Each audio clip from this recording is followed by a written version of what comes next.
용감한 토크쇼 직설 시작합니다. 먼저 주식시장 상황 살펴보겠습니다. 이가람 캐스터가 전해드립니다. 이 시각 시황입니다. 오늘 양지수 상승하며 출발했습니다. 지수부터 살펴보시죠. 어제 코스피 10거래일 만에 4천선 아래로 떨어졌는데 하루 만에 회복을 한 모습입니다. 현재 0.28% 올라가면서 4,010선에서 움직임 보입니다. 코스닥은 지금 하락 전환을 했는데요. 어제 12거래일 만에 910선까지 내려왔는데 현재 0.13%, 0.09% 내려갑니다. 915선에서 움직임 보입니다. 수급 상황 살펴보시죠. 이틀 연속으로 외국인과 기관의 쌍끌이 매도가 코스피를 끌어내렸는데요. 특히 외국인은 어제 1조 원 넘게 순매도했죠. 현재도 매도세 이어갑니다. 외국인 2,500억 원 넘게 팔아내고 있고 개인과 기관 동반 매수 우위 보입니다. 개인은 2,000억 원 가까이, 기관은 463억 원 사들이고 있습니다. 코스닥 수급 상황도 살펴보시죠. 코스닥 시장에서도 외국인 강한 매도세 보였는데 현재도 1,667억 원 팔아냅니다. 기관도 함께 377억 원 순매도하고 있고요. 개인은 홀로 2,225억 원 순매수하고 있습니다. 시가총액 상위 종목들 살펴보시죠. 어제는 AI 버블론의 2차 전지 악재까지 겹쳤죠. 하지만 간밤 뉴욕 증시에서 기술주가 반등하고 하나증권이 오늘 삼성전자 목표가를 상향하자 국내 반도체 투톱 지금 반등에 성공했습니다. 삼성전자 1.46% 오르면서 10만 4,300원에 거래되고 있고요. SK하이닉스도 0.75% 올라갑니다. 53만 4천 원에 거래되고 있습니다. 어제 LG에너지솔루션 약했죠. 2035년 완전한 전기차 전환을 목표로 잡았던 유럽연합이 내연차 생산을 지속하기로 했다는 소식에 타격을 입었는데 오늘은 지금 0.12% 올라갑니다. 41만 8,500원입니다. 삼성바이오로직스는 어제까지 6거래일 연속 상승세 이어갔는데 현재는 1.5% 넘게 하락합니다. 삼성전자 우선주 1.88% 강세 보입니다. 코스피 6위부터도 살펴보시죠.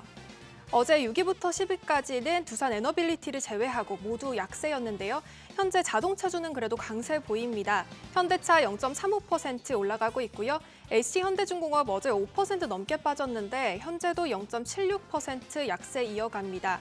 두산 에너빌리티 2% 넘게 하락하고 있고요. KB금융 0.16% 올라갑니다. 기아는 현재 0.08% 소폭 하락합니다.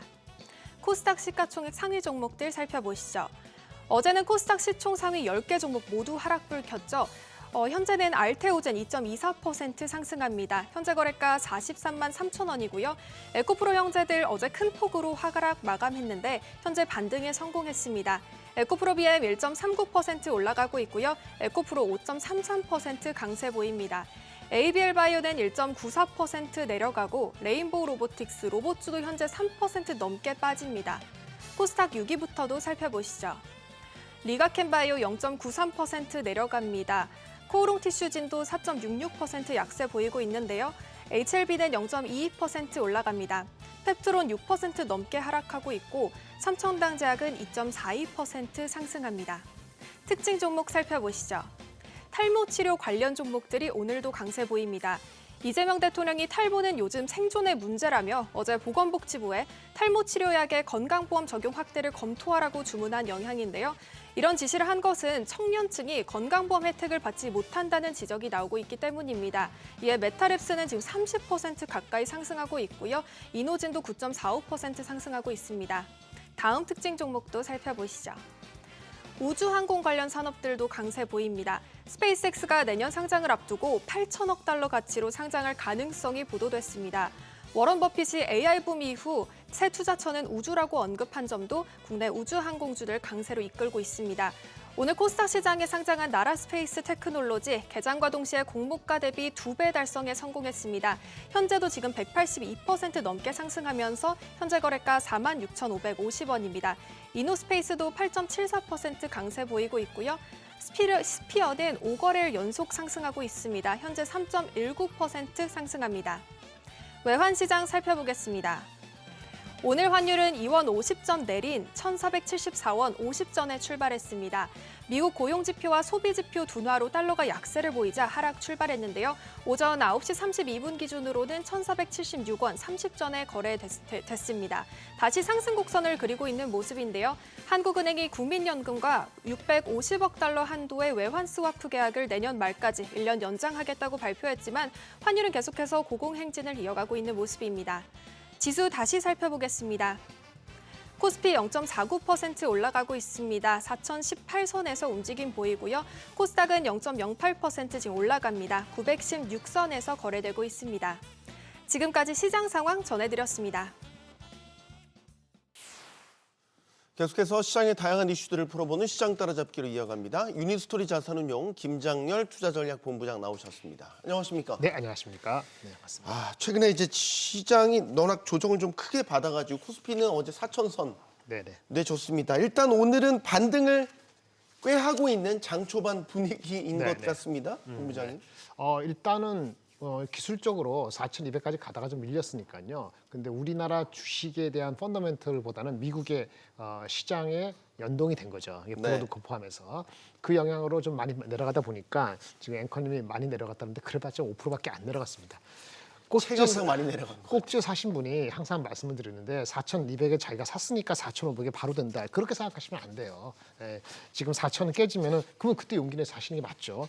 내일 마이크론 실적 나오는데 마이크론 실적이 더 찬물을 끼얹지만 않으면은 어저께가 바닥이었을 가능성이 있습니다. 네. 삼성전자 하이닉스의 그 실적에 대해서는 내일 마이크론이 어떻게 나오던 간에 더 높으면 높았지 더 낮지는 않죠. 다만 주가가 그거를 미리 선반영해서 먼저 달렸다는 게 문제였을 뿐입니다. 다시 차분해졌으니까 다시 보시면 됩니다. 다만 12월 중순 이후부터는 기관 투자가건 외국인 투자가건 어떻게 되느냐 휴가를 갑니다.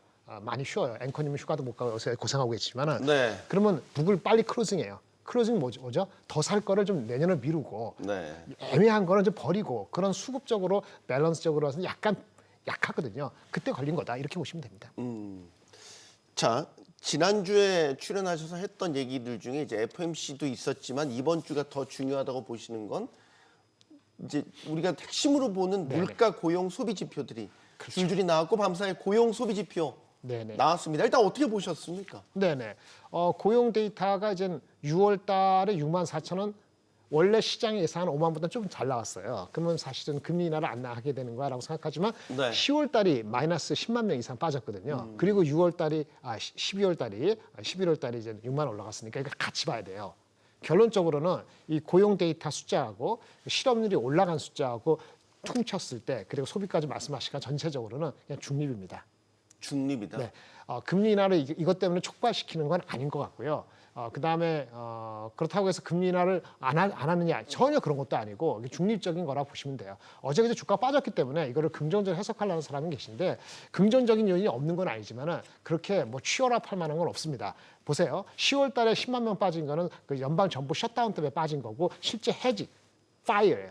11월 달 실업률이 올라간 거는 사실은 더 파이어된 거라기보다는 그 해고된 사람 중에서 재구직자로 통계상으로 바뀌면서 실업률이 올라가는 효과가 있었습니다. 그래서 네. 11월 달 실업률 올라간 것이 4.6 몇이라는 것 중에서는 사실은 일부 덜어내기 때문에 그렇게 리스크한 실업률이 도달했다라고 해석해서 금리 인하를 서둘러야 된다. 이렇게 연결되기는 어렵습니다. 다만 전체적으로 봤을 때는 소비도 있고 전체적인 그 컨스트럭션이라든지 데이터 센터 짓는 사람 말고는 전반적으로 서비스에서 사람이 빠지고 있기 때문에 소비가 인프로이가 다운되는 건 맞아요. 하지만 우리가 어저께 그제까지 갖고 있는 뷰에서 특별히 위기감이 일으켜서 금리 인하다 이건 아닙니다. 소비가 빠지는 거는 오히려 다른 쪽의 컨선이고 그럼 전체적으로는 10월 11월 한꺼번에 나왔기 때문에 이 넘버에 대해서 페드가 1월 28일 날 금리 인하를 하는 데 있어서 어떤 캐탈리스트가 되거나 아니면 계기가 되느냐 그러진 않고요. 1월 달에 나오는 12월까지 보고 나서 할 것 같습니다. 18일에 발표되는 CPI는요? 네, 그렇습니다. CPI가 더 CPI. 민감하게 CPI는 봐야 되지 3.0, 3.1인데 이것도 크게 민감하지 않을 것 같아요. 그래요? 왜냐하면은 그 유가가 지금 내려가고 있잖아요. 그러니까 헤드라인 CPI는 잡혔거든요. 그렇기 때문에 CPI 넘버가 물론 내려오면 금리 인하를 할 수도 있지만은 CPI보다는 뭘 본다 그랬죠?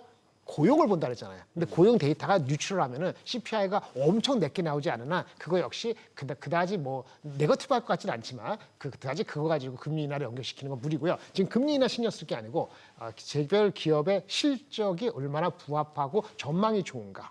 그렇죠? 브로드컴 여러 가지 이슈 이런 거에 대한 연말 연초의 게스 이것이 더 중요합니다. 알겠습니다. 자, 우리 시장으로 와서 외국인들이 어제 외국인 투자자가 1조 이상 유가증권 시장에서 네. 매도 우위였습니다. 일단 지수 하락 견인하는 모습이었죠. 환율도 어제 1,477원. 네네. 상당히 높게 그렇군요. 지금 유지가 되고 있습니다. 네네. 좀 빠질 줄 알았는데 안 빠지잖아요. 네네. 그러면 환율과 외국인 수급을 연결지어 보면 지금 고환율에 대한 부담을 갖고선 외국인들이 매수보다는 매도 우위 쪽으로 조금 더 무게가 실렸다 이렇게 봐야 되겠어요. 그렇죠. 그런데 이거를 일일비하지 마시고 일단은 정부도 그렇고 기업도 그렇고 외국인 더욱이 정부의 정책이 1470에 1480에서 막으려고 하는 거. 그러니까 국민연금이 됐던 어떤 형태로 정책적으로 막으려고 하는 애쓰는 모습을 다 알고 있어요. 네. 그렇기 때문에 이게 바로 1,500이 된다고 베팅하지는 않지만은 그래도 어차피 미국이 한국보다 성장률이 더 높을 거라는 전망. 그렇죠? 내년에 네. 미국에 대한 전망이 2에서 2.3%입니다. 대한민국의 내년에 전망이 올해보다 훨씬 좋습니다만 미국보다 낮아요. 1.8, 1.8 1.6에서 1.8. 좋게 보면 2까지 있지만 어쨌든 1.8 vs 2.2 정도 되면은 네. 미국의 성장이 높잖아요. 그리고 미국은 금리 인하를 그래도 한 번 이상 하잖아요. 네. 2번 한다고 시장은 2번 한다고 기억하고 있고 점도표는 한 번 플러스 알파잖아요. 한국이 한 번 플러스 알파 할 수 있을까요? 컨센서스 그건 아니라 보거든요. 네. 그러면은 당연히 그쪽에 더 무게 중심이 가는 게 맞죠.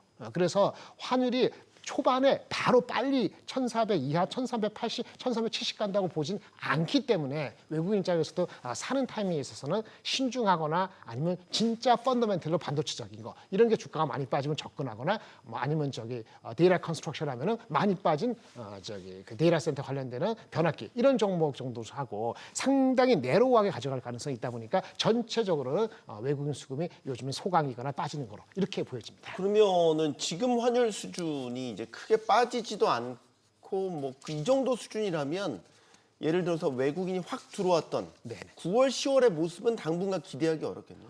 내일 마이크론의 실적 나오고 엄청 좋게 나오고 가이던스 좋게 나오고 두마랄라의 업체 좋고 그다음 브로드컴의 CEO처럼 젠슨랑은 못 따라가더라도 헛소리 안 하고 이렇게 해서 3박자 다 맞았는데 그러니까 보통 이런 정도면은 수급이 좋으면 만약에 가격이 한 5% 이상 올라야 되거든요 마이크론이 네. 그렇게 안 오르고 아니면 우리도 그거보다 못 오르고 그러면은 외국인은 안 들어온다고 봐야 되는 거죠. 언제까지? 다음 달 초에 삼성전자 실적 나올 때까지. 네. 내일 아침 보셔야 됩니다. 예. 자, 마이크론 실적 나오면 이제 항상 연결되는 게 삼성전자, SK하이닉스, 메모리 3사의 주가 연동성인 거죠. 최근에 삼성전자, SK하이닉스 뭐 동반해서 빠지는 날이 많았는데 하이닉스가 역시 하락폭이 더 두드러지게 컸습니다. 네. 하이닉스에 나쁜 소식이 있었냐? 그렇지만은 않거든요. 지난주 알아봤지만 ADR 이슈도 있었고. 네네. 그런데도 하이닉스가 두드러지게 계속 더 빠지고 있어요. 네네. 왜 그렇다고 보십니까? 투경이 심리적으로는 부담을 분명히 준 것 같습니다. 투자 경고, 지정. 그게 24일까지 머물러 있죠. 그 제도를 바꿀지 어떨지 뭐 이렇게 비난이 많다 보니까 그런 얘기가 나와서 정책 당국자 거래소에서 검토를 하고 계신 것 같은데 그래도 지금 해놓은 거 자체를 리버스는 안 한다, 뒤집지는 않는다 하더라고요. 그러면 이제 24일까지는 신용융자 못하고 그 미수 못하는 거잖아요. 그러면 그거 세력으로 주가를 버티거나 그런 영역도 분명히 있죠. 그게 빠지다 보니까 상대적으로 이 기간에는 조금 억압을 받고 있지 않나, 억제를 받고 있지 않나, 프레셔를 이렇게 보여집니다. 그러면 투자 경고 풀리면 네. 하이닉스가 제자리 찾을까요? 내일 만약에 마이크론이 좋게 나오고 네. 그것이 내일 삼성전자가 반영이 되고 하이닉스는 예를 들어 삼성전자가 예를 들어서 2% 오른다. 삼성전자가 제로다. 근데 하이닉스가 마이너스 1이다, 마이너스 2다. 만약 그런 억누르는 게 억울한 게 있다 그러면 24일 이후에 분출될 수도 있죠. 네. 미국발 AI 기술주의 조정은 사실 삼성 하이닉스에만 미치는 게 아니라 국내 반도체 소부장들에게도 영향을 미치고 있습니다. 대표적으로 이제 이스페타시스. 네. 상승은 거의 다 반납하고 있어요. 네, 어떻게 된 겁니까 이거는? 이스페타시스는 가장 큰 커스터머가 구글입니다. 구글이 이슈가 되면서 올라간 종목이 구글의 TPU를 실게 설계하는 브로드컴이었죠. 네. 브로드컴이 이틀 동안에 15% 빠졌잖아요. 같이 빠집니다. 브로드컴이 내년 기준으로 PER이 빠지기 전에 43배 정도 갔다가 지금 이틀 빠져서 35배, 6배 됩니다. 그런데 오늘 주가는 어떻게 되는지 모르겠는데 그저께 주가에 팍 폭락하기 전에 이스페타시스 PER이 38배였습니다. 그걸 보시면 돼요. 동반하는 겁니다. 좋은 회사죠. 성장하죠. 한 40%. 그런데 우리가 그 미국의 구글보다 브로드컴보다 높은 밸류를 받는 게 정당할까요? 지금. 아니면 조금 지금은 아닙니다. 체크하면서 가는 게 맞을까요? 그러니까 지금 주가가 이스페타스를 팔거나 타당하다는 말씀을 드리는 게 아니고 연계되는 우리가 마이크론 얘기, 하이닉스 얘기할 때 마이크론하고 엔비디아 연계되듯이 구글하고 브로드컴 연결, 구글보다는 좀 브로드컴에 더 연결되는 이런 것이 이스페타시스의 한 40% 이상은 됩니다. 그래서 그 영향이 컸다라고 보여지고요. 아이러니하게도 그렇게 하락하기 전에 목표 주가, 애널리스트 목표 주가하고 괴리가 10%한 자릿수로 확 붙었을 때가 그 순간이에요. 브로드컴 실적 발표되기 전에. 네. 그래서 약간 오버스럽게 멈춰갔다. 이 조정이다 이렇게 보시면 되겠습니다. 알겠습니다. 자, 개별 기업 이슈를 알아보죠. 고려아연이 요즘에 시장의 주목을 다시 받고 있는 건 미국의 합작 재련소를 건립한다는 소식을 전했습니다. 이 사회까지 다 통과했죠. 네, 그렇습니다. 이게 이제 그 미국 내에 주요 광물에 대한 공급망 구축의 일환, 한미 협력의 결과물일 수도 있겠지만 네. 이게 이제 영풍 MBK칩과의 경영권 분쟁 요소로도 또 다시 부각이 되고 있어요. 그렇죠. 이렇게 이 좋은 쪽과 나쁜 쪽을 다 갖고 있는 이 이슈 때문에 그런지 주가도 널뛰기예요. 맞습니다. 종잡을 수가 없어요. 종잡지 않으시는 게 좋을 것 같습니다.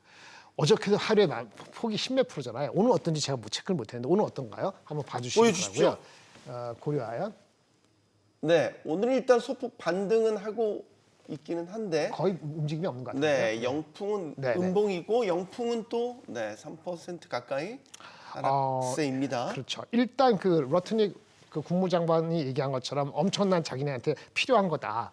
중국을 탈피한 공급망 구축을 위해서 지금 고려아연하고 그런 얘기를 나온 거기 때문에 관련돼서도 돈도 필요하니까 제3자 배정 유상제도 하고 하는데 다 좋은데 어쨌든 경영진 분쟁이 있는 거니까 깔끔하진 않죠. 근데 그게 그렇다 하더라도 주가가 폭락하는 거는 밸류가 가늠이 잘 안 되기 때문이에요. 애널리스트들이 커버하는 것이 얼마나 디테일하게 이런 그 미국하고의 전략적 제휴 이런 것까지 감안했는지 모르겠습니다만 이전에 갖고 있는 목표 주가의 최고치는 100만 원 초반입니다. 지금 주가가 30% 이상이지 않습니까? 만약에 이런 상황이 새로운 상황이 주가의 프리미엄으로 작용했다 손 치자 이거죠.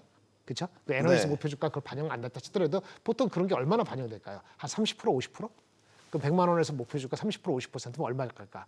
그러면 이미 내려가기 전에 올라갔잖아요. 그렇죠? 그 150만 원 갔으면 좀 많이 반영했다고 봐야 되지 않을까 하는 네. 생각이 듭니다. 참고로 105만 원 애널리스트 목표 주가 내년 기준으로 PER 38배입니다. 그러니까 이것이 135만 원, 150만 원이 가려면은 3년 거를 땡기거나 그렇죠? 이런 게 깔끔해지거나 그래서 한 3년치의 PER 35배 보자. 이래야지 150만 원 이상이 그림이 그려지지 않을까라는 게 제 개인적인 생각인데 애널리스트들이나 그 투자가들이 나오는 목표 주가가 얼마나 될지는 잘 모르겠네요. 당분간은 예를 들어서 지금 영풍 MBK 측이 문제 제기를 하고 매일 법적 조치 같은 걸 취하고 또 내년 주총에서 예를 들어서 이사회 교체 네네. 이사진 교체 시도 예, 그런 것도 있죠. 예. 그럼 이제 시끌벅적하게 또 작년처럼 또 이 네. 경영권 분쟁이 또 진행이 될 거란 말이죠. 네네. 그러면 이제 원래 본질적 가치가 또 이런 이슈들 때문에 가려지고 훼손당하고 또 그렇지 않습니까? 그렇죠. 어쨌든 미국 시장을 하는 요 이슈는 좋은 겁니다. 미국 이슈. 좋은 미국 건데 네, 이걸 네. 좋게만 바라보기가 힘드니까. 그러니까 그것이 해결이 안 되면은 이게 좋게 발현돼서 100만 원 목표 주가가 50% 프리미엄 이런 식으로 그러니까 흔히 얘기했을 때 150만 원 이상 가야지 사람들이 붙을 거 아닙니까? 네. 거기에 대해서는 지금 가타부타기가 쉽지가 않다는 거고요. 만약에 미국이 다른 얘기인데 탈중국하고 뭐 히토리 문제되고 뭐 자꾸 이런 문제 되잖아요. 네. 그렇게 되면은 약간 시야를 달리해서 어저께부터 주가가 좀 반등하고 그저께부터 약간 움직였는데 LS도 공부해 보실만 해요. LS 자회사가 있습니다. 네. LS는 LS 본업도 있지만 LS 일렉트릭이 가장 중요하죠. 근데 LS 일렉트릭은 변압기니까 아는데 LS 전선이 있고요. 그다음에 LS M&A라고 그 니코라고 있어요. 맞아요, 니코 제련이라고. 니코는 LS M&M인데 얘네들은 이제는 그 제련을 하는 과정에 금과 은이 나오는데요. 금과 은 가격이 많이 올랐잖아요. 그러니까 이거 가격에 주가가 반영이 돼야 되는 거 하나 있고요. 그다음에 LS 전선이 아까 말한 것처럼 히토류 관련돼 갖고 미국에서의 현지 공장에 대한 얘기가 되고 있어요. 그래서 이런 걸 본다면 이 4분기 실적도 나쁘지 않다 그러니까 LS도 오히려 조금 보실 필요가 있지 않은가. 목표 주가 괴리도 아직은 있고 이렇게 말씀을 드리겠습니다. 네. 최소한 경영권 분쟁은 없잖아요. 그건 없는데 그 회장님에 대해서 좀 레피테이션이 네. 투자자 입장에서 조금 더- 아쉬운 점이 있죠. 더 말씀하시면 안 될 것 같습니다. 네. 시장에서는 그렇게 아쉬운 점이 있다. 이 정도만 말씀드리겠습니다. 알겠습니다. 이게 자, 디스카운트이고. 예. 미장으로 또 넘나들도록 하겠습니다. 왜냐하면 테슬라 이야기를 하려고 해요. 국내에서도 우주항공 테마가 많이 요즘에 부각을 받고 있는데 사실 그 근원을 따지고 들어가면 테슬라 영향이 있습니다. 정확히 하면 테슬라 영향은 아니죠. 스페이스X 영향인데 맞습니다. 스페이스X가 비상장이고 테슬라의 최고 경영자 일론 머스크가 끌고 가는 회사이기 때문에 그렇죠. 테슬라 주가 많이 올랐습니다. 네, 맞습니다. 일단 테슬라 주가 분석 좀 해주세요. 아유, 사실은 여기 나올 때마다 테슬라 나왔습니다. 저는 테슬라에서 그렇게 아주 파지티브하지 않습니다. 네. 갖고 계신 것만큼. 그건 거꾸로 제가 잘 모를 수도 있어요. 제가 모든 걸 전문가는 아니니까. 근데 일단은 그 자율주행이 구체화되는 각 상승 자율주행 구체화되는 정도에 따라 갖고 한 500불 달러 정도가 일단 목이 아니겠냐라는 생각을 과거부터 갖고 있었고요. 지금은 힘껏 그거를 긍정적으로 보는 것 같아요. 그런데 전기차의 판매는 그거 가려면 캐시플로우 있어야 되잖아요. 캐시플로우 있어야 돼. 전기차 판매는 지금 오히려 안 좋거든요. 미국에서도 안 좋고 유럽에서는 경쟁이 있고 그래서 그거를 상쇄하는 생각을 해야 되는데 주시장 항상 그렇게 레셔널하게 가지가 않죠. 지금은 긍정적인 게 토종이 맞는 것 같습니다. 많은 밸류에이션상은 저는 500불 이상에서는 잘 모르겠다.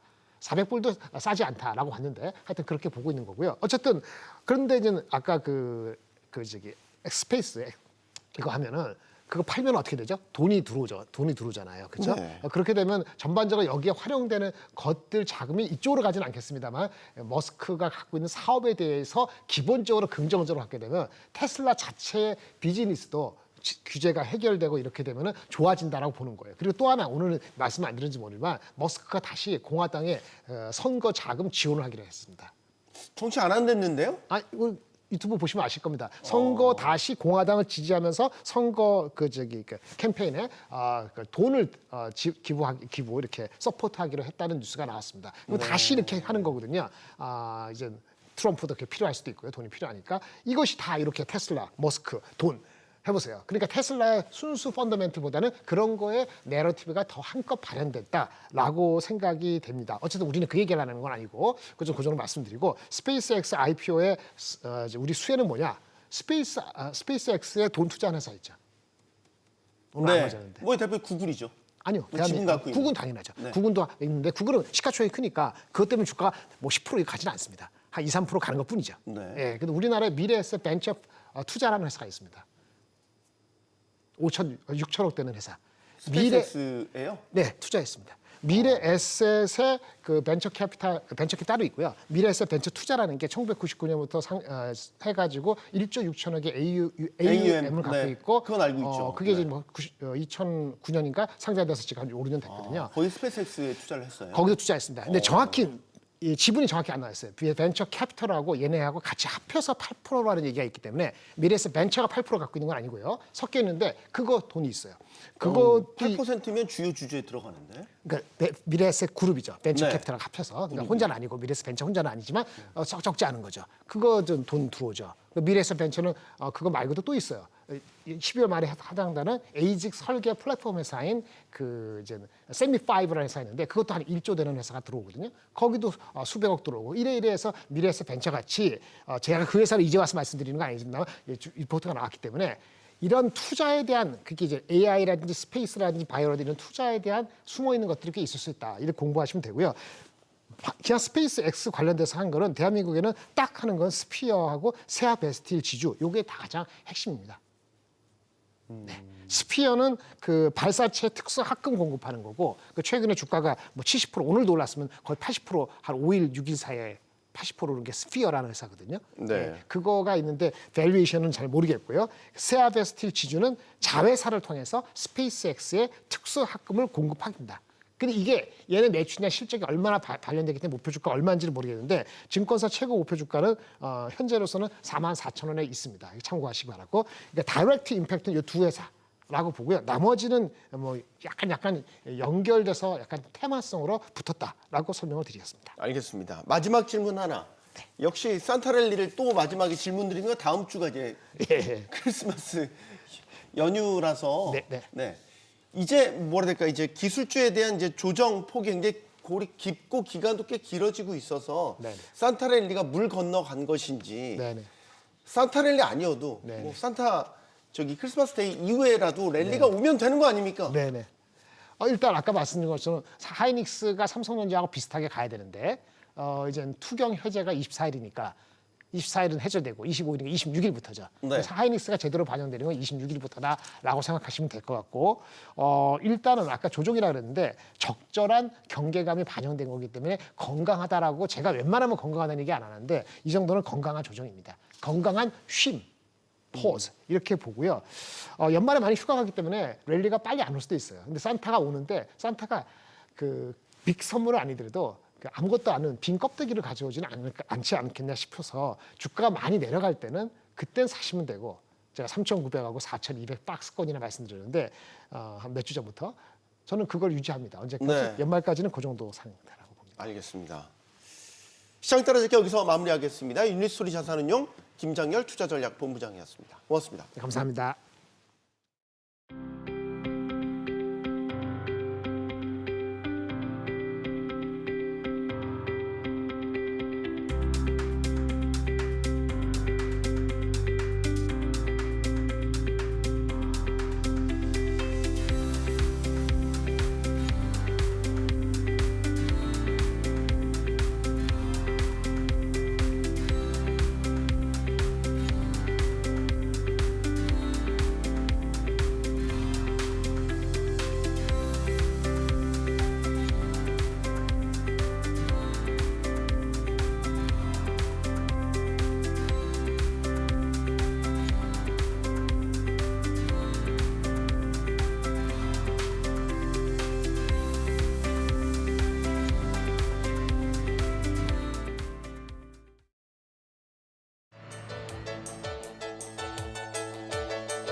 국내 1위 부동산 자산 운용사죠. 이지스 자산운용의 경영권 매각을 둘러싼 잡음 끊이지 않고 있습니다.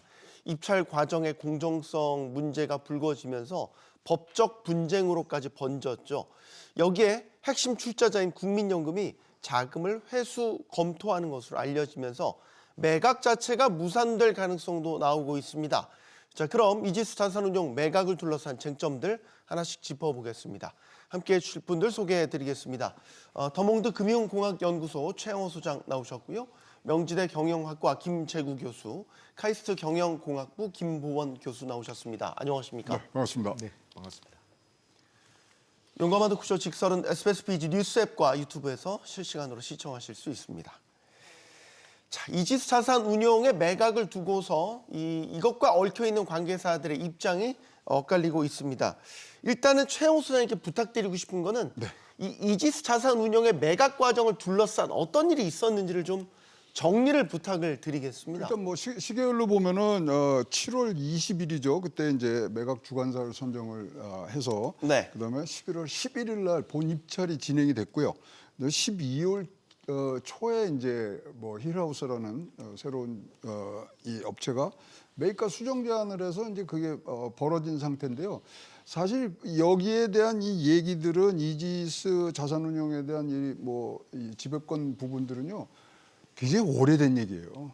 그리고 제가 취재한 바로는 작년부터 국민연금에서 그러면은 GP 바꿔야 되는 거 아니냐는 얘기도 나왔고 네. 사실 이제 이렇게 하면서 이제 창업자가 돌아가시면서 45.4%를 주세요. 근데 그거를 매년 그거를 유동화를 시켜갖고 지금 12.4%밖에 안 되거든요. 그러면서 작년에는 심각하게 국민연금에서 여기 GP로 계속 남아 있어야 되는 얘기까지 한번 나왔던 것들로 보고 지금 현재 그러다 보니까 이런 자산 매각에 대해서 굉장히 빠른 속도로 지금 가고 있는 부분들인데 뭐 지금 뭐 서로 얘기가 굉장히 많죠. 네, 뭐 이제 지분 매각이라는 게 이제 어떤 값을 쳐주느냐에 따라서 그리고 얼마나 많이 인수 의향을 갖고 있는 경쟁자들이 뛰어드느냐에 따라서 또 상황이 많이 달라지긴 하는데 애초에 이 매각 흥행이 잘 안 될 것 같다. 이제 이런 얘기도 많이 있었는데 의외로 지금 상황은 굉장히 치열하게 돌아가고 있습니다. 이지스 자산운용을 아시는 분은 아실 수 있고 모르시는 분은 모르실 수도 있는데 이 부동산 업계, 자산운용 업계에서는 업계 1위입니다. 네. 그래서 굉장히 큰 곳이죠. 대형 규모화돼 있고 말이죠. 이 이지스 자산운용의 그 가치 업계에서는 얼마나 높게 평가를 하고 있다고 보십니까, 교수님? 네, 그 말씀대로 그 부동산 분야의 자산 운용사로서는 업계 한국에서 탑입니다. 네. 그리고 그 창업자분이 오랜 동안 이 업계에서의 경험이 있고 또 폭넓은 네트워크를 통해서 잘 이끌어서 지금의 위치로 이끌었다고 보는데 갑작스럽게 좀 타계하시면서 그 많은 지분을 또 가족들이 가지셨는데 이게 경영권을 계속 행사하려고 하는 생각은 없으셨던 것 같아요. 그러면서 이제 지분 구조가 앞서 소장님 말씀하신 것처럼 점점 이제 줄어드는 그런 과정이 있었고요. 최근에 이제 이거를 매각하는데 그래도 부동산 분야가 다소 뭐랄까요, 그 안정적인 이런 부분도 있지만 미래의 자산 가치를 높이는데 굉장히 관심이 큰 이런 분야라고 볼 수 있습니다. 네. 그래서 많은 이제 PF라든가 또 대기업 분야에서도 새로운 어떤 수익을 실현할 수 있는 이런 내용으로 이지스 자산 운용에 대해서 의외로 상당한 관심이 있게 되었고 그 과정에 이제 매각 주관사를 이제 정하게 되었는데 이제 그게 지금의 이제 쟁점인 것 같습니다. 처음부터 소위 얘기하는 그 프로그레시브 딜을 할 거냐 안 할 거냐를 얘기했다 안 했다라는 걸로 지금 의견이 엇갈리고 소송전까지 붙고 있는데 네. 하여튼 그런 과정에서 상당한 관심이 일단은 모아지고 인수 가격이 높아지는 그런 과정을 거쳤던 것 같습니다. 네. 이제 3파전이 된 양상이긴 해요. 원래 흥국생명이 앞서가 있다가 한화, 힐하우스 뭐 이렇게 다 들어왔어요. 그만큼 이지스 자산운용에 대한 관심이 뜨겁다. 일단은 이렇게 볼 수 있을 것 같습니다, 교수님. 예, 맞습니다. 아까 말씀하신 것처럼 이지스 자산운용이 그 분야에서 제 1위를 유지하고 있고 2위하고의 격차는 뭐 2배 정도 되는 것 같아요. 네. 그리고 또 이지스 자산운용이 관리하는 건물이라든지 부동산이 굉장히 서울의 요지에도 많고 상징성이 있기 때문에 흥국생명을 비롯해서 뭐 외국계 사모펀드까지 적극적으로 가담하고 있는 게 아닌가 그렇게 보입니다. 네. 사실 한국 대체 투자 부분에 있어서 이 이지스 자산운용은 한 획을 그었다. 그리고 이제 새로운 비전을 제시한 곳으로도 잘 알려져 있죠. 그 부분은 어떻게 보십니까? 아니 뭐 선진 금융 기법을 도입해서 서울의 스카이라인을 바꿨다는 그런 평들을 듣고 있고요. 그다음에 지금 뭐 우리 한 줄 정리를 하라고 그러면 이릅니다. 네. 업계 1위가 M&A 잘 안 나옵니다. 그렇죠. 업계 1위가 지금 나왔고요. 네. 더군다나 상반기 매출이요 역대 최고입니다. 영업 이익도 많이 나오고 있는 부분들이니까 저게 사실은 6천억에서 8천억 처음엔 얘기를 했거든요. 근데 저게 이제 1조가 넘어가고 이러는 부분들이 이런 것까지 다 지금 포함이 돼 있는 부분들이 있고요. 사실 뭐 우리 업계에서의 평가는 그거죠. 사실 국민연금이 키워주는 데거든요. 그러니까 신뢰성이라는 게 그냥 곳곳에 박혀 있던 지금 회사인데 네. 지금 여러 가지 이제 불편한 관계로 지금 넘어갔고요. 제가 취재한 바로는 작년도부터 국민연금에서 좀 이상하다. 저기를 어떻게 GP를 계속 갖고 가야 돼 말아야 되는 논의가 있었던 걸로 봐서는 우리가 모르는 얘기들도 굉장히 많이 있었던 걸로 같고 말씀하신 대로 미망님께서 좀 관심이 자꾸 이거를 유동화시켰거든요. 그래갖고 네. 매년 유동화시키는 걸 보고 그런 흐름들을 잡는 가운데서 이런 이제 매각이 7월 달부터 이제 시작이 된 걸로 보여집니다. 네. 여기서 이제 GP라고 하면은 쉽게 말해서 펀드를 관리하는 국민연금이 출자를 해서 펀드를 만들어서 그 펀드의 관리를 이지스 자산운용에 맡긴 건데 이제 국민연금이 이러저러한 의구심을 갖게 되면서 과연 이지스 자산운용의 GP 역할을 계속 맡겨도 되겠냐라는 이제 이런 식의 이제 의구심을 갖게 된 거고 이번에 이 매각 이슈가 이제 불거지면서 다시 한번 이게 도드라지게 된 상황입니다.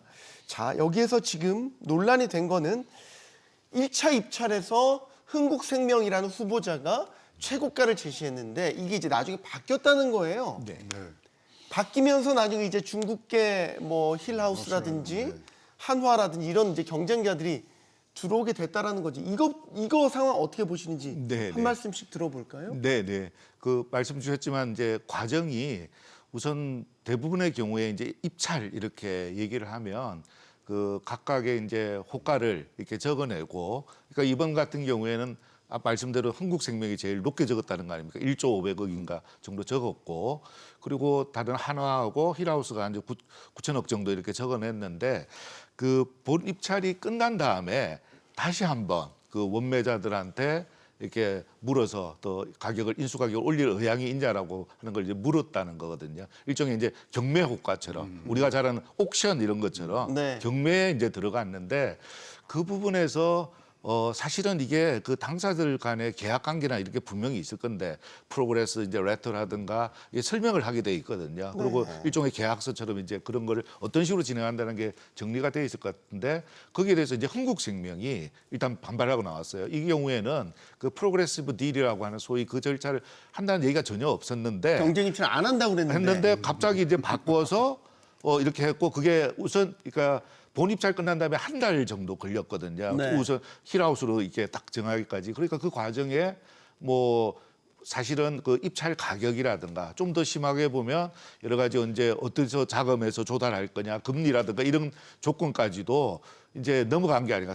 대표적으로 입찰 가격이죠. 먼저 이제 패가 어느 정도 나왔는데 그거를 매각 주관사 측이든 어떤 식이든 경로로 흘러나가지 않았냐. 그러니까 공정성과 투명성에 문제가 있다라고 이제 한국생명이 강하게 얘기하고 이제 고소 고발 소송까지 지금 얘기가 되고 있는 것 같습니다. 이게 한국생명 입장에서 억울한 측면이 있다고 보세요? 교수님? 예, 일단은 이 상황을 봤을 때 이제 글로벌 M&A 마켓이 정글이다. 어떻게 보면은 서로 속고 속이는 그런 측면도 있거든요. 그래서 그 주관사 입장하고 이제 한국생명의 입장하고 좀 다릅니다. 그러니까 주관사 입장은 왜 저희가 뭐 물건 같은 거 살 때 주의사항 해가지고 깨알같이 막 적어놓는 그런 항목들 있잖아요. 거기에 분명히 우리가 이런 조항을 넣었다라고 하는 것이 이제 주관사 입장이고, 한국생명은 뭐 구두라든지 또는 뭐 저희가 알 수 없는 서면을 통해서 이런 프로그레시브 딜을 하지 않겠다라고 하는 의향을 듣고 우리가 참여한 거다 그랬는데, 이거는 굉장히 이제 법정에서 가릴 때 여러 가지 측면이 있을 것 같아요. 네. 정말 문자로 박힌 것에 우리가 그 초점을 둘 것이냐, 아니면은 시장의 신뢰라든지 그다음에 어떤 자본 시장이 올바르 원활히 돌아가기 위해서 필요한 그런 근본적인 신뢰의 문제, 이런 것들을 어느 관점에서 볼 것인가에 따라서 정해질 것 같은데, 한국생명이나 주관사나 제가 봤을 때 굉장히 다툼의 여지가 있는 주장을 하고 있는 것 같습니다. 이게 프로그레시브 딜, 영어라서 조금 헷갈리지만 경쟁 붙여서 네, 뭐 네. 매가 매수가 인수가 올리겠다는 거잖아요. 예, 예. 그거 안 하겠다고 했는데 이제 그러니까 했다니까 지금 이제 문제를 삼고 있는 그걸 공개를 했다고 그러고 안 했다고 그러고, 그리고 그거는 뭐 그래갖고 지금 이제 법정 소송이 이제 좀 벌어진 상황인데요. 지금 이제 우리가 그 밑바닥을 보면 이거죠. 매각가 높이기에 너무 집중을 한 거 아니냐. 빤히 보이는. 예, 빤히 보이고 지금 뭐 하는 거 이거 해서 딱 해서 빠르게 그러면 손을 털라 그러면 과감하게 털어야 되는데, 이 진행되는 과정에서도 재밌는 게요. 처음에는 그 미망인하고 그 뭐 조갑주 씨하고 이제 두 분 것만 판다 그래갖고 네. 66%가 나왔다가 어저께 발로는 98%까지 매각을 하겠다는 거거든요. 그러니까 회사 운영하고는 뭐 지금 어떤 이유로 그게 바뀌었는지 뭐 우리가 이제 추측만 할 수밖에 없는데, 그런 과정을 하면서 일단은 빠르게 유동화를 시키는 그런 목적이 있었든지 않느냐, 그런 의심의 눈초리를 지금 볼 수밖에 없고요. 뭐 다시 말씀드립니다만은 지금 하나생명이니 뭐 이렇게 보험회사들이 확 들어왔잖아요. 네. 이것처럼 좋은 물건이 없어요. 대체 투자하는 데 있어서의 최고거든요. 뭐 증권, 보험, 뭐 그다음에 이 투자, 건물 다 하는데요. 우리나라가 이제 킥스라고 선지급 여력 확보를 위해서 이제 요것들을 잡는 게 있습니다. 비율 잔고가 130%인데 그거 못 받친 회사들이 많아요. 그러니까 지금 하나든 흥국이든 들어와서 여기서 지금 뭐 보험회사들은 거의 이제 끝물이거든요. 자기네들 생각에. 성장 동력이 없는데 이런 게 하나 턱 붙어주면은 너무 좋으니까 그런 것들이 서로 이렇게 얽히고 설키고 올라가면서 이 매각가가 올라갔고 저희들은 생각하기에 6천억에서 8천억이면은 굉장히 좋은 딜이라고 생각했는데 뭐 이게 넘어가고 있는 상황입니다. 지금. 이게 그래서 여러 가지 이야기가 나오는 게 이 깔끔하게 끝날 수 있었던 이 인수 과정을 아까 보셨지만 이제 골드만삭스를 비롯한 그 주간사들이 소위 말해서 인수가를 높여서 네. 그 인수가 높이면 이제 수수료 많이 가죠. 많이 가죠. 그 욕심을 부렸다가 지금 이 사단이 네. 났다. 그렇습니다. 이 네. 분석도 있더라고요. 네네. 말씀처럼 사실은 매각가를 올리는데 너무 집중하다 보니까 이런 문제가 불거진 것 같은데요. 오죽하면 그 프로그레시비티를 다른 말로 근데 골드만 옥션이라고 이렇게 시장에서 부르기도 합니다. 네. 그 말씀 우리 교수님께서도 말씀 주신 그 현재 또 M&A 마켓 글로벌 자본시장의 생태를 여실없이 이제 보여주는데요.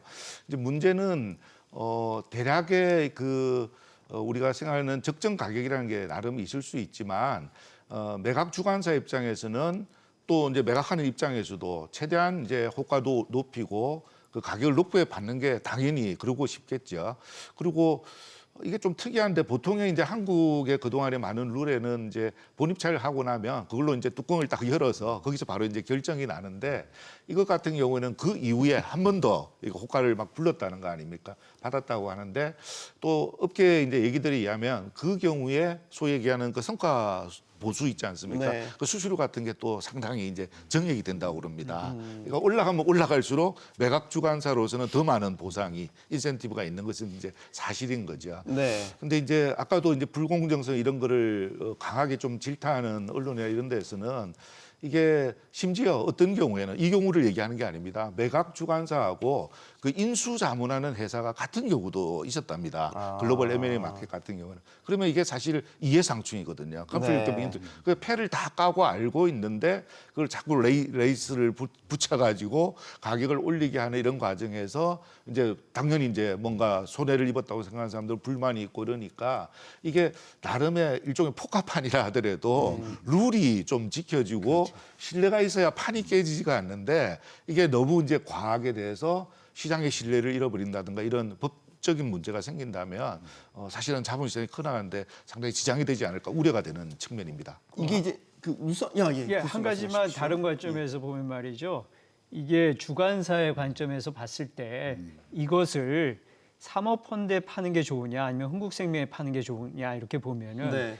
흥국생명에 이게 넘어가게 되면 이지스가 흥국생명은 그걸 계속 가지고 관리하면서 운영해 나갈 거예요. 네네. 근데 만약에 사모펀드에 팔면은 힐하우스는 그걸 몇 년 동안 또 몸집을 불려가지고 팔고 또 M&A 마켓에 나가거든요. 네. 그럼 모건 스탠리라든지 골드만삭스 입장에서 보면 자기네 건수가 하나 더 생기는 거예요. 잠재적 고객이 네. 또 될 수 있군요. 그러니까는 단기적인 수수료라든지 어떤 그런 측면보다도 아마 요 M&A 마켓의 생태계에서 그런 의향들이 좀 있습니다, 사실은. 네. 그 분석도 있더라고요. 흥국생명이나 이런 이제 기존 기업이 인수를 하게 되면 예를 들어 이름 바뀔 거 아니에요. 뭐 흥국 이지스 네네. 자산운용 이렇게 되면 이제 경영진이 다 교체가 되고 그렇죠. 뭐 조직 문화라든지 경영 계획 이런 것들이 다 바뀌게 되는데 이 사모펀드 힐하우스가 인수를 하게 되면 기존의 경영진을 그대로 유지할 거다라는 거예요. 그래서 지금 네. 이런 부분도 사실 사모펀드가 인수하게끔 간접적으로 유도한 거 아니냐 이제 뭐 이제 이런 네. 식의 관측도 있더라고요. 워낙 그 업계의 평은요 이지스에 계신 분들의 실력은 넘버원이라고 쳐주고 있습니다. 네. 진짜 다른 데보다 진짜로 뭐 열정이라든가 실력들을 이렇게 하는데 그 관계된 데를 물어보면은 왜 이지스를 살라고 그러냐 자꾸만 여기가 별 그 소위 말하는 재벌에 엮이지 않은 독립된 운용사로 딱 하나 있는데 1등이에요. 그러니까 바로 치고 나갈 수 있는 부분들이 굉장히 많고요. 그렇게 하면 여기를 이제 뭐 흥국생명이나 하나에서 갖고 오면요. 그럼 딱 상관 구조가 바로 되는 거예요. 네. 미래에셋, 삼성 그리고 여기 이지스까지 딱 붙여놓으면 그런 것들이 지금 계속 매가를 올리고 에스컬레이션 되고 하는데 뒷얘기들로 계속 돌았거든요. 그래서 지금 현재로는 뭐 일단 법원에서 지금 저 걸어놨지 않습니까?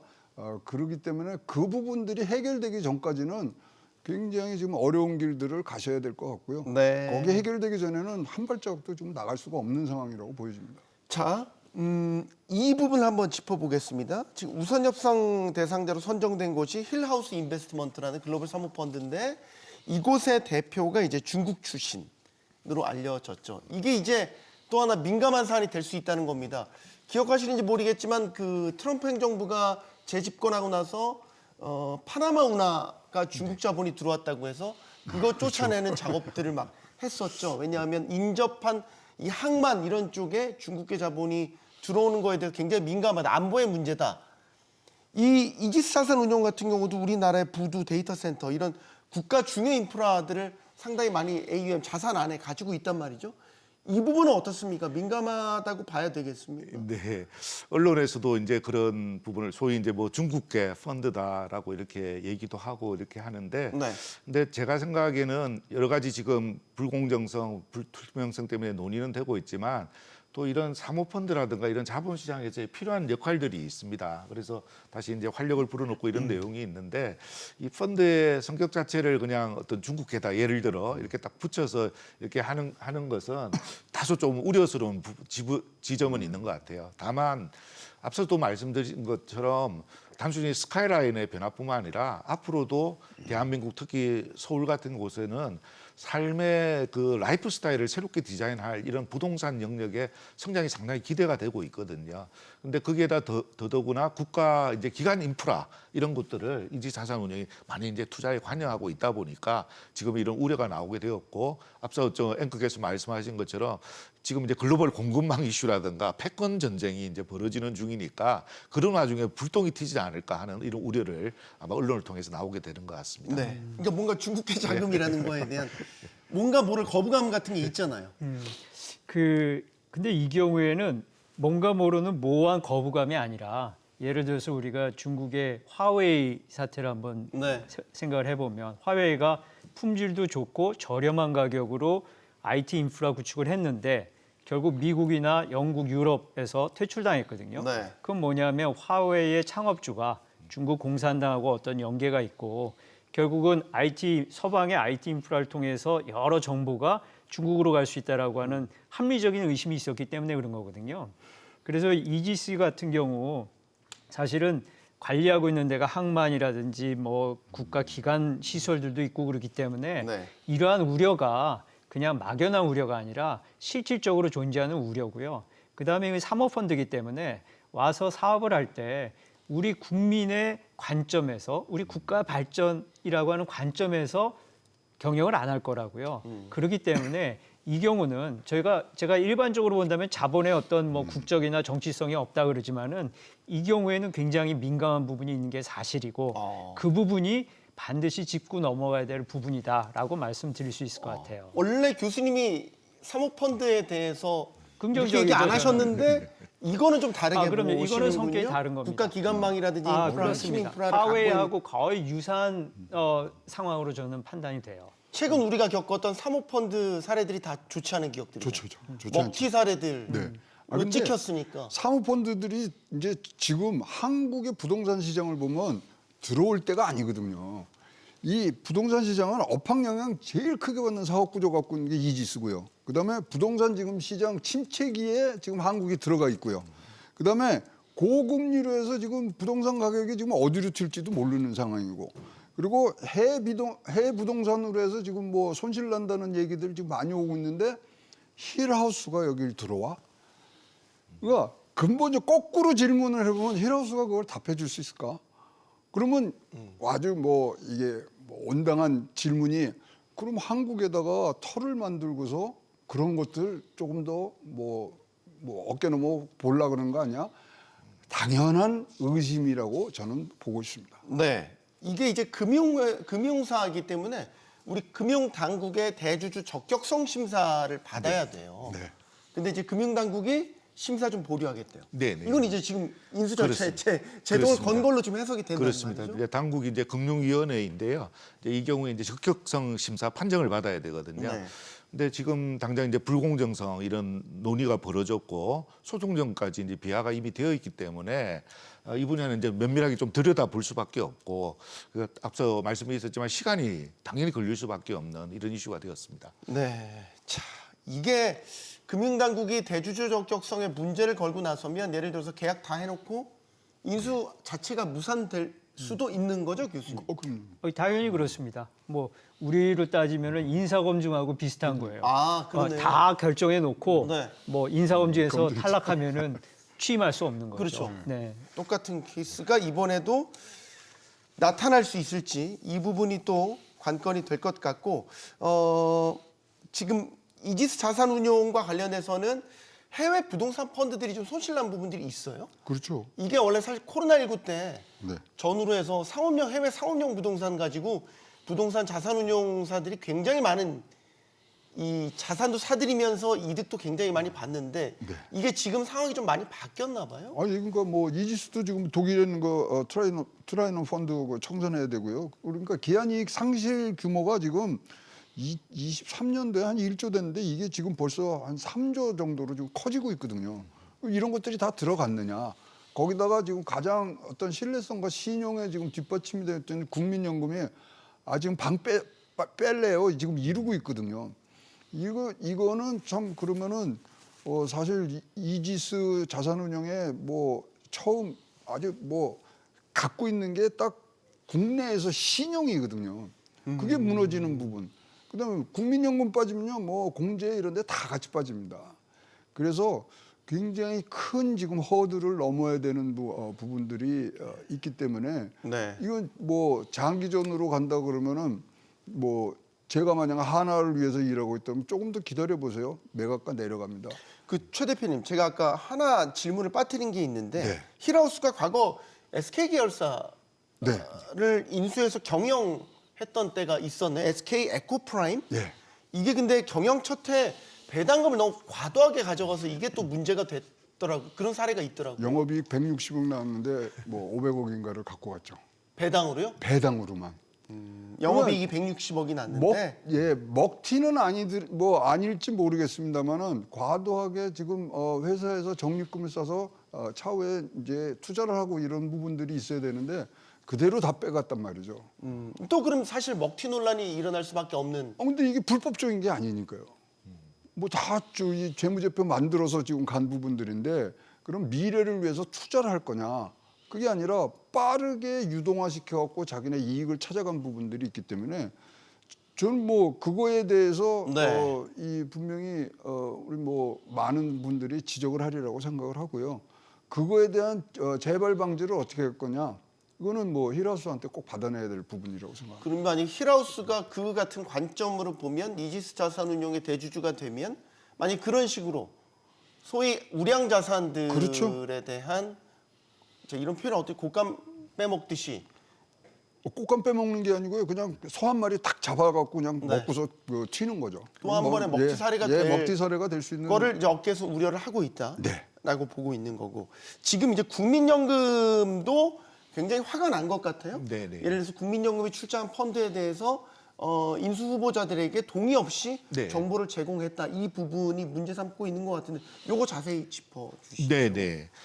말씀 주신 것처럼 이제 이지스 자산 측이 이제 매각 과정에서 뭐 주관사를 통해서 이렇게 나갔다라는 보도도 있었는데 결국 이 국민연금이 출자한 펀드가 그것만 봐도 한 2조 정도 되는데 시중 가치는 한 7, 8조 정도까지도 보고 있더라고요. 하여튼 그 펀드의 내용과 좀 민감한 일테면 그걸 통해서 자기들이 성과 보수를 얼마를 받는다 이런 내용까지 아마 이제 매매가를 올리기 위해서 우리의 가치를 높이기 위해서 그런 얘기를 냈겠죠. 문제는 국민연금에서는 이게 사전 동의가 필요한데 사전 동의 없이 그걸 유출했다라고 하는 입장이고 네. 그래서 우리가 가지고 있는 이 지분을 회수하겠다 이렇게까지 지금 이미 어느 정도 공언이 나와 있거든요. 근데 문제는 이제 국민연금이 그동안 지피 역할을 했고 그것을 따라서 연기금이라든가 각종 공제라든가 이런 것들이 따라서 LP로 들어간 부분이 많기 때문에 연금이 빠지면 다른 쪽들도 빠진다라고 이렇게 바로 나오거든요.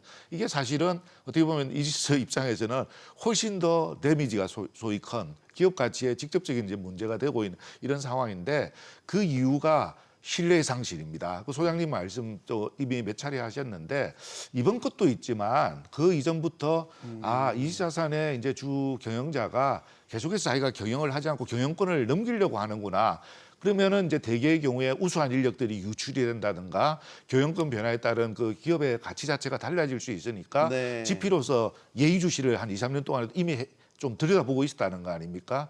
근데 그런 과정에 소송전에다가 이런 지금 유출 정말 이슈까지 터지니까 이거를 우리가 계속 신뢰하고 넣을 수 없다. 이 사태까지 지금 간 것이라고 봐야 되겠습니다. 근데 만약에 이제 네. 인수 후보자들한테 나의 가치가 어떻습니다라고 설명을 하려면 핵심 부분에 대한 투자 부분 이런 것에 대해 설명을 해야 되는 거는 맞잖아요. 정보 제공을 해야 될 수밖에 없는 상황이지 않나 이런 생각도 드는데. 맞습니다. 그 필요한 정보는 제공을 해야 되는데 네. 이게 모든 인수 의향자들한테 동일하게 갔느냐 아니면은 셀렉티브하게 정보의 그렇죠. 비대칭성도 우리가 어떤 한 인수 의향자에게만 그 정보가 갔느냐 그 이슈가 있을 수 있고요.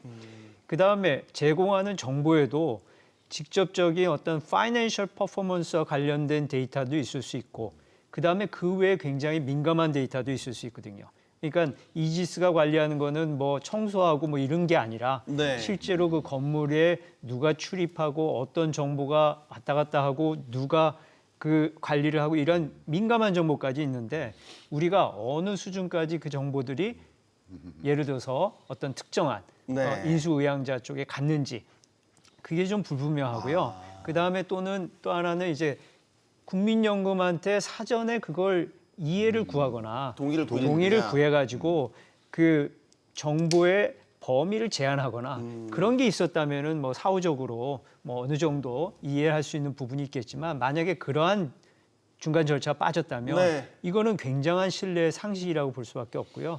이거는 거의 뭐 법적인 문제가 될 가능성도 있다고 봅니다. 이건 저는. 법적인 문제입니다. 왜냐하면 네. GP 계약서에 사전 동의를 꼭 얻도록 되어 있습니다. 그렇죠. 그리고 우리나라 이제 이 자산운용 이제 뭐 국민연금 보고서는요 다른 외국의 그런 자산운용사 보고서처럼 상세하게는 안 나옵니다. 그러니까 뭐 거기 대충 이렇게 나오고 그 다른 숫자들은 뭐 가지고 있는 부분들이 있는데 계약서 위반, 뭐 계약 위반이거든요.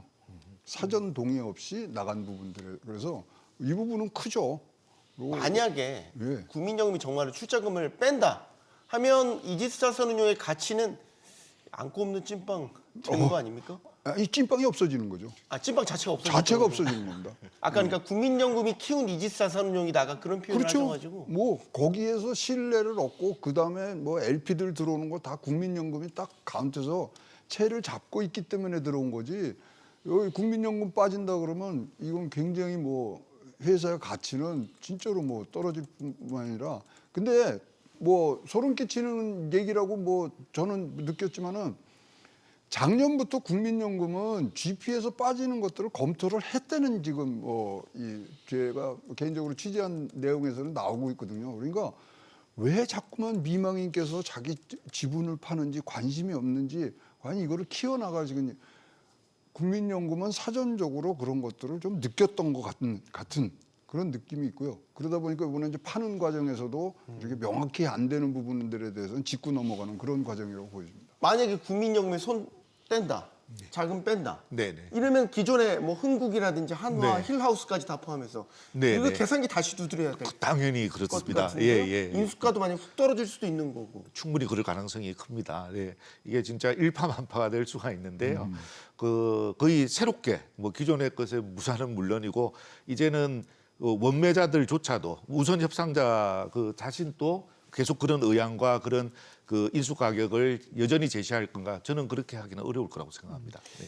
근데 예, 저희가 교수님. 국민연금의 입장에서도 섣불리 행동하기는 어려운 부분이 있어요. 왜냐하면 국민연금이 우리 자산을 빼겠다 그러면 사실은 이지스에만 충격이 있는 게 아니라 국민연금도 그러면은 지금까지 운영되었던 자산의 운영에 차질이 불가피하거든요. 그다음에 다른 자산 운영사를 찾으려면 그 기간 동안에 수익이 떨어질 수가 있고 또 자산 가치가 하락할 수 있기 때문에 아마 국민연금이 지금 당장 이걸 빼겠다라고 하는 폭탄 선언하기는 굉장히 어려울 것 같고 그랬을 때 오히려 국민연금한테도 여파가 있기 때문에 이 사태가 신뢰성 문제를 극복하는 방향으로 해서 여러 가지 안보적인 이슈 그런 게 다 전체적으로 잘 이 걸러져서 해결되는 게 가장 바람직하다고 봅니다. 근데 이게 사실은 신호를 보냈어요. 국민연금에서. 어떤 거냐면은 시그니처 타워 이제 팔고 난 다음에 국민연금이 위탁자산 그 회수해 갔거든요.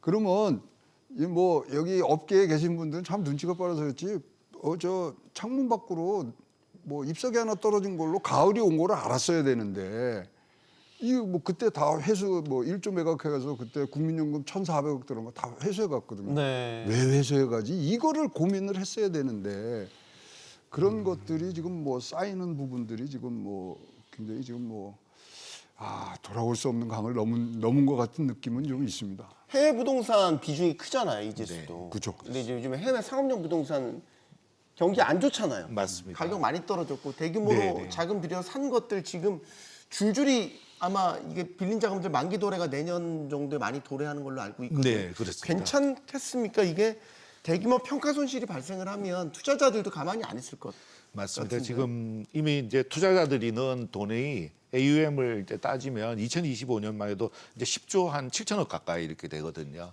그리고 말씀 주신 것처럼 지금 그 대체 이익의 그 소위 손실률 예상 폭이 대폭 늘어나서 이게 부실화돼 있다라고 하는 신호가 적신호가 이미 올라 있습니다. 그래서 사실은 생각을 해보면 국민연금은 이제 그 이지자산 운영이나 그 회사에 대한 어떤 이런 우려나 신용의 상실이라는 것도 한편이 있겠지만 또 다른 측면에서는 지금 이제 시중에 뭐 나중에 이제 환율 얘기도 나오고 이러겠지만 통화량에 대한 이슈가 계속 지금 불거지고 있는데 돈이 너무 많이 풀려 있다는 거죠. 그 통화력이 높기 때문에 환율 당장 지금 초미에 관심되는 환율의 이슈도 있고 물가 이슈도 있고 그런데 또 많은 분들이 그 돈이 풀려서 지금 어디에 가 있는가를 보면 이 부동산 PF 이쪽에 상당히 많은 돈이 이제 들어가서 이런 문제가 있다라는 시각도 있거든요. 그러니까 국민연금은 어떻게 보면 좀 이런 그 통화량이라든가 전반적인 금융과 경제 상황에 대해서 책임 있는 당국 아마 한국은행이나 이런 것이 더 직접적이겠지만 그런 시장의 전망을 봤을 때도 전반적인 조정에 대한 생각을 안 할 수가 없는 이런 측면도 좀 있지 않았을까 저는 그런 면을 좀 들여다보고 싶습니다. 이제 한번 구조조정을 해야 되는 시기가 그렇습니다. 네. 오기는 다가오는 것 같다는 말이죠. 근데 이제 국민연금 입장에서 보면요. 해외 대체 투자 광고에서 지금 한 6조 원 정도 손실이 났다고 예상을 하고 있기 때문에 지금 국민연금도 지금 아픈 손가락들이 있거든요. 그래서 사실 뭐 좋게 잘 이게 마무리됐으면 좋겠습니다만은 지금 뭐 굉장히 법적인 그런 판단까지 받아야 되기 때문에 뭐 끝까지 가는 그런 형국으로 이게 엔딩 스토리가 나올 것 같습니다. 네. 자, 이번에는 환율 상황을 짚어보겠습니다. 당국의 구두 개입에도 달러 원 환율 내려올 기미가 보이지 않고 있습니다. 자, 이렇게 되니까 국민연금의 역할론이 더 커지고 있는데요. 자, 일단 지난달에 있었던 보건복지부 정은경 장관의 목소리 듣고 이야기 이어가겠습니다. 기금운용본부는 국민연금의 수익성과 안정성을 지키기 위해 시장에 대한 면밀한 분석을 바탕으로 기민하게 대응해 주시기를 바랍니다. 환율이 안 떨어지고 있습니다. 왜 안 떨어지죠? 조금 진정될 여건이 만들어졌다고 판단한 건 예를 들면 한미 관세 협상도 타결이 됐고 미국도 기준금리를 내렸고 이렇게 하면 좀 식을 줄 알았는데 지금 안 식고 있단 말이죠. 자, 이런 가운데 일단 국민연금이 한국은행과 외환수합 계약을 당초 올해 말에서 내년 1년 더 연장하기로 했습니다. 자, 총 650억 달러 규모인데 이 정도 규모의 외환수합 계약이면 일단 지금의 환율, 고환율 상황을 좀 진정시킬 수 있을까? 어떻게 보시는지 교수님께 먼저 여쭙겠습니다. 예, 일단은 뭐 단기적으로는 효과가 있을 것 같습니다. 단기적으로는 효과가 있을 것 같은데 저는 사실은 정부라든지 뭐 국회라든지 국민들께 좀 자문하고 여쭤보고 싶은 게 우리 환율이 이렇게 될 줄 몰랐습니까? 왜냐하면 달러라고 하는 것도 하나의 제품입니다. 그럼 제품의 가격은 수요와 공급에 의해서 결정돼요. 그러면은 달러의 공급이 늘어나려면 기업이 기초 체력을 가지고 그다음에 국제 경쟁력을 가지고 제품을 팔아서 수출을 해서 달러가 들어와야 돼요. 아니면은 해외 기업이 우리나라를 굉장히 매력적인 투자처로 보고 달러를 들고 들어와서 우리나라에서 사업을 해야 되는 거예요. 그런데 우리가 지금까지 지난 10년, 20년 정부가 해온 일관된 어떤 뭐 입법이라든지 그런 걸 보면 사실은 어떤 면에서 보면 기업하기 어려운 환경이 많이 조성돼 왔거든요. 그리고 해외 기업의 입장에서 보면은 한국은 정말 기업하기 어려운 곳이고 CEO가 몸을 사려야 되는 곳이다. 그런 인식이 강하기 때문에 결국은 우리나라에 달러가 들어올 수 있는 공급이 다 막혔어요. 그럼 수요는 어떤가? 지금 기업이 수출을 못하고 글로벌 경쟁력이 없으니까 우리 국민들도 기업에 대한 신뢰가 없어요. 그래서 지금 겉으로 보면은 국민들이 주식에 많은 투자를 하는 것 같지만 많은 경우가 미국의 나스닥이라든지 아니면 S&P 500 펀드에 들어가는 거거든요. 그러면 그런 데 투자하려면 결국 달러를 미국에다 보내야 되는 거예요. 그리고 지금 트럼프 정부가 오면서 미국에 대한 우리 기업의 투자도 증가되고 이렇게 수요와 공급에서 공급이 점점 줄어들고 수요는 점점 늘어나는 요 상황을 봤을 때 달러가 고공행진을 안 하면은 그래도 이상한 상황이거든요. 그런데 이걸 갖다가 지금 국민연금을 동원을 해서 단기적으로 관리를 한다? 1, 2년 가능할지 모르지만 네. 과연 10년, 20년 뒤 이게 가능할까? 지속 가능할까? 그래서 저는 그러한 단기적인 해법보다도 굉장히 원론적으로 들릴 수 있겠지만 기업이 잘 기업의 활동을 하고 본연의 역할을 해서 달러를 벌어들일 수 있는 그러한 환경을 조성해 주는 그런 입법이라든지 정책이 정말 절실히 필요한 때이기 때문에 그러한 장기적인 해법에 대해서도 관심을 가지고 노력을 해야 되지 않나 하는 생각을 합니다. 네. 자, 일단은 지금 정부의 생각은 국민연금의 역할을 상당히 중요하게 보고 있는 것 같아요. 네네. 외환수합 계약도 연장을 했고 지금 환해지도 연장을 하고 그 외에 플러스 알파에 대한 거는 이제 뉴 프레임워크라는 이름으로 아마 계속 역할론을 키울 것 같단 말이죠. 네네. 그리고 이제 국민연금의 역할이 지금의 환율을 좀 신정시키는데 어느 정도 기여를 할 것인가. 네네. 이 부분을 다시 질문을 드리겠습니다. 네네.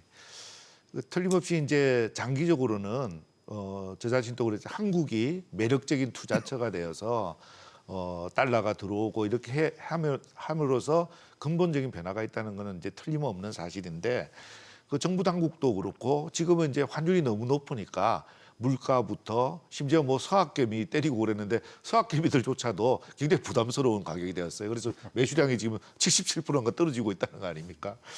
그런 정도이기 때문에 환율에 대한 관리의 의지가 있을 수밖에 없는데 국민연금을 통해서 이렇게 수합을 한다든가 하는 것은 외환시장을 거치지 않고 직접적으로 함으로써 이제 환율 인상 요인들을 줄인다든가 이런 효과는 틀림없이 있다고 봅니다. 네. 근데 문제는 그게 이제 좀 제약적이라는 거죠. 그리고 또 하나 이제 근본적인 문제는 국민연금이라는 게 기본적으로 우리 국민들의 노후 자금이거든요. 그러니까 수익성이라고 하는 것이 굉장히 중요하고 전 국민의 관심사가 있는데 국민연금이 뭐 이런 기존에 있었던 그 수합이고 해지 이런 것들을 연장하는 것이니까 다소 그래도 부담은 없지만 이거를 자꾸 근간으로 해서 팔판을 삼아 나가면 아니 사실은 원론적으로는 외환 보유고 그게 결국 이런 걸 하기 위해서 있는 거고 그걸 통해서 이렇게 한국은행이 책임지고 해야지 왜 국민연금을 가지고 이러냐라는 얘기가 점점 커질 수가 있다는 거죠. 그것을 염두에 두고 당국이 이제 정책 믹스를 생각을 해야 될 것입니다. 네. 그러나 일단 정부는 국민연금의 역할을 굉장히 키우려고 이제 반복해서 계속 말씀드리는 거는 이재명 대통령이 또 보건복지부 업무보고에서 직접적인 지시는 아니었지만 국민연금의 국내 주식 비중 확대가 필요하다는 취지로 또 이야기를 했고 이걸 기금운용위원회에서 이제 논의를 하겠다라고 이야기를 했습니다. 근데 이거는 진짜로 넘어서는 안 되는 부분들이 하나가 뭐냐면요. 국민연금의 의사결정 기준은요. 수익률이지 환율이 아니거든요. 근데 왜 이런 얘기가 자꾸만 나오냐면 2025년 1월 달에 우리 전략적 환해지를 한번 해요. 그날 하루 만에 20원이 빠집니다. 이 재미를 봤거든요. 효과는 있어요. 근데 이거를 자주 쓰는 거는 이거는 진짜로 금물이 되고 이렇게 해서 환해지를 한다든가 이러면요. 사실 국민연금의 수익성을 담보로 해갖고 그거를 먼저 써버리는 거거든요. 좀 길게만 보면 이게 과연 우리 국민들한테 맞느냐.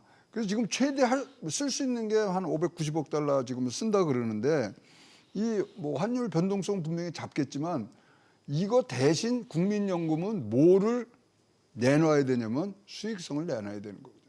근데 환율의 변동성을 줄이는 게 예. 국민연금 기금의 수익률을 안정적으로 관리하는 데도 도움이 된다라는 거예요. 그래서 지금 뉴 프레임워크라는 그 관점에서 국민연금의 역할을 재정립하자, 운용 방향을 재정립하자라는 게 이제 지금 정부의 생각이거든요. 그 이제 그 협업을 해서 이제 간다 그러는데 사자협의체가 만들어졌죠. 예, 국민연금은 독립적으로 자기네들이 정부의 영향을 안 받고 뭐 지금 이 집권 여당은 바뀌지만 국민은 안 바뀌는 거거든요. 그래서 수익성과 안정성이 그저 그냥 뼈 속속이 들어가 있는 게 국민연금이어야 되는데 네. 일단 그거를 앞장 세워서 야 이번엔 네가 좀 한번 해봐.